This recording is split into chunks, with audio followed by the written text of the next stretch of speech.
Good morning, world. Jule greetings from Ladakh in the Indian Himalayas, where thousands of people have been sitting on climate fast. It's the 46th day today. In the beginning, I sat for 21 days of hunger with water and salt, and then it was followed by women 10 days, youth 10 days, and now monks from monasteries of Ladakh. We are all trying to remind the government of India, especially the Home Ministry, of the promises they made to these fragile ecosystems of Ladakh and the indigenous people's cultures to safeguard them under the 6th schedule of Indian Constitution. This was a promise made by the government and top agenda on their manifesto in last two elections, which were won based on these, and after that they backtracked and never kept the promise, and now at the end of their tenure we are having to do this fast to remind them, and we hope they will keep their promise.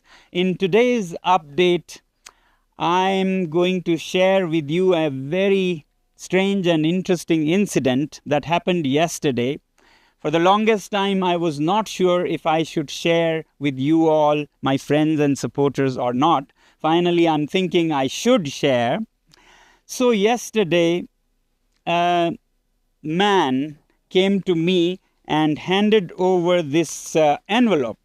This envelope had nothing written on it. It was stapled and packed very well. I opened it and found this letter, which was an anonymous letter, and says, I'll read you.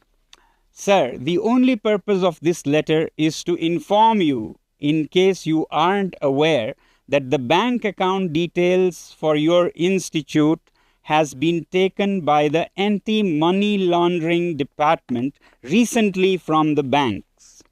The same has happened in Mr. Kejriwal's case, in brackets. This wasn't supposed to be disclosed to you or anybody for that matter, but I felt the need and importance for you to know if at all you can do something before it's too late. Wishes and prayers, an admirer.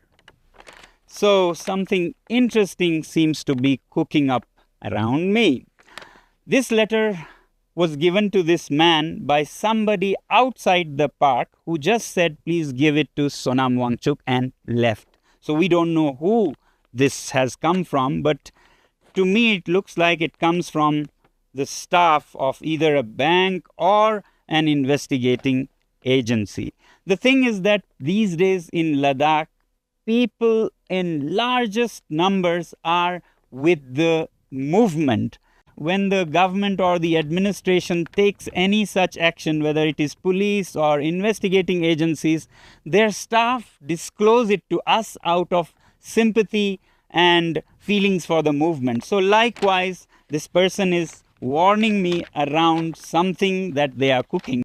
I really welcome such investigations, because this is the only way that they and you all will come to know of what happens in my institution. So this is one interesting update. Now, believe it or not, yesterday was very special. This doesn't happen usually, but yesterday, not only this man came and delivered this letter, another gentleman came who introduced himself as an officer in one of the central agencies for investigation. I won't name the agency, he very much gave the name.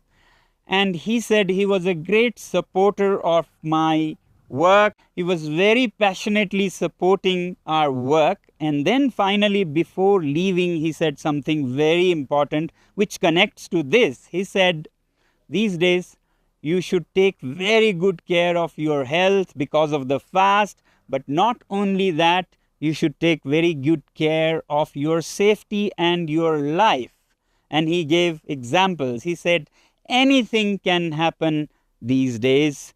You never know, you could be going home in the evenings, or you could be traveling out of Ladakh, and there could be accidents arranged, and there is risk to your life, and you must, he said, take one or two people always with you, never travel alone in a car. Now, I really am not afraid of dying. I think actually that could be one of the best things to happen to me and to happen to the nation, this country, where I feel people are sleeping and it could wake them out of their slumber. If something happens to my life, they could perhaps see how this country is being run and what needs to be done by every citizen to save this nation. I would be happiest to die in such a way. In fact, my biggest fear is of dying in bed of some sickness or inaction and old age.